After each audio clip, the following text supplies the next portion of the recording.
Hello, I'm Jody Wolf. You're watching Expoz. It is March 2, 2017, 1236 a.m. in Birmingham. And topic, Trump's first post-inaugural speech. Did God speak through him at any point? I believe he did. I believe it's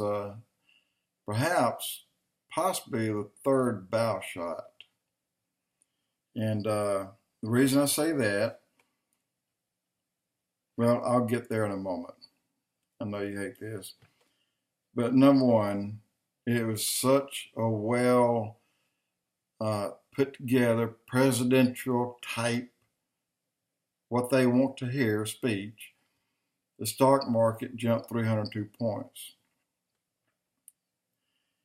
Democrats' approval went to 55%, which has not done that since he's even started running. And naturally, the Republican is 85+%. And it seems by every time I watch the Trump speech, and I've watched it multiple times, and listen to certain keywords and key things, and even reactions, people in the audience. Guys, there's things that he said that woke people up or that got people's attention, because slowly there's a few more coming on board, even liberals from TV stations on the left, that's supporting what he said, most of what he said. And of course, you have those like Rosie O'Donnell and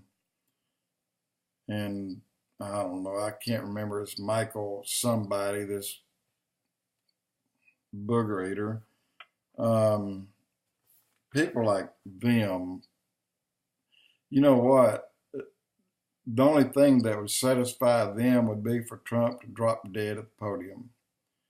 And so people like that, I don't listen to. When I get to her or to them, I fast forward through them. I don't hear what they have to say. I don't care to hear what they have to say. And also, I'm going to intersect something or inject something here quickly and get right back out of it. MELANIA said that she may not move to the White House. And I can fully understand why she wouldn't, for multiple reasons. But I'm going to give two. One, she doesn't have to prove anything by going there and say, wow, look at me, look who I am. She's happier in her home. I fully understand that. And number two, I didn't go to work with my wife every day, and nor does she go to work with me every day. So why the need, you know what I'm saying and where I'm coming from. So I side with her. If that's the decision she's making, then I support it 100%. She has no reason to make an issue out of a non-issue for her, except her husband's there to do a job, a big job, and that's for this country. And when he wants to get some interjection out of her, he will, and she'll give it. You know her. And I think God spoke through her in that daily prayer the other day, on the 22nd. And I think that was the bow shot 2. And I think the bow shot 3 in part, was on the 28th, on Tuesday night. So I think that people who were on the fence leaned toward Trump. People that were not on the fence, or rather that are still on the fence and hadn't moved, they're people that are really sizing things up. What is best for the people that I represent? And have not quite made that decision. Although deep down they do want to do it, but then if they're a Democrat from a certain state, and the state will say, you know what, we won't elect you next time if you go and support Trump. Look, guys, a lot of senators, congressmen, and governors are all getting that heat from liberal states that are telling them, if you do that, you will not be reelected. Let me say something. When you start doing things for money, then you're not doing it for the right reason. If you're doing it for the money, and Trump is proving he's not doing it for the money because he can make a whole lot more money by not being our president. A lot more money. So it's not for the love of money that he's doing this job. It's for the love of this country. He has put his on hold to come and help the people, the citizens of our country. And I'm glad that he brought up Ryan's wife, that Hillary laughed in her face, and Trump lifted her and said, we are proud of your husband. And we'll always be proud of your husband for what he did, his sacrifices, and the information that he'd given us that we'll be able to use that will make this country a better country. She finally got the recognition that she needed, but Clinton wouldn't do it, nor would Obama. That's why I say, who needs those two, really? Seriously. Like Benghazi. So what? It's over. You know, that's what she said. It's over. Forget about it. Let's move on. Didn't say I'm terribly sorry for those deaths. And again, I'm going to say it. I've said it a bunch of times. You know, the F-16s, F-18s, the Hornets, whatever it was that was already in the air, all they had to do was do a flyby. A twin flyby at about 5 seconds apart would have blown those on the ground into the holes they came out of. They would have gone back in, because when you get something like that, break the sound barrier at 500 feet, it rattles brains, guys.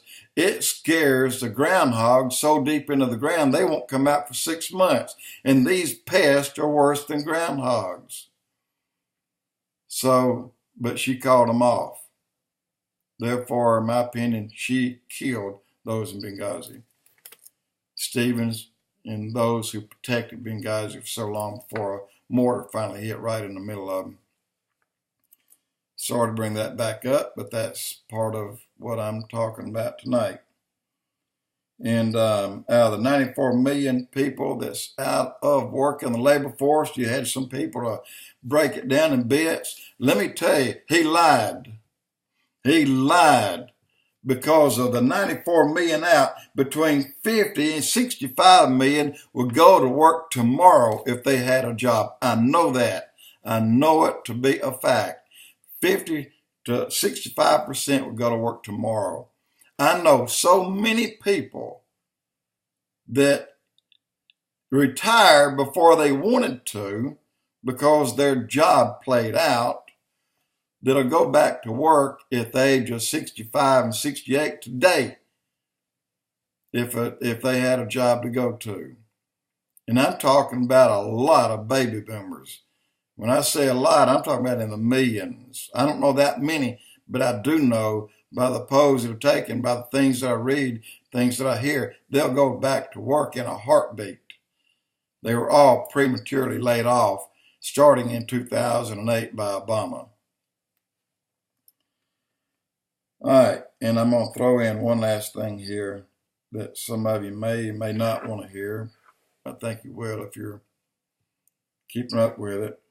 I did a blog talking a little bit about an update on the dinar, and Miss finally jumped on me about that. And I did reply to her, and I told her, I said, ma'am, I said, really, if I have some information that I think, people would want to know that hadn't yet heard it, they will eventually, they'd like to hear something other than, I like to hear something other than me reading what's there. I like to discuss it with other people that have the same interest.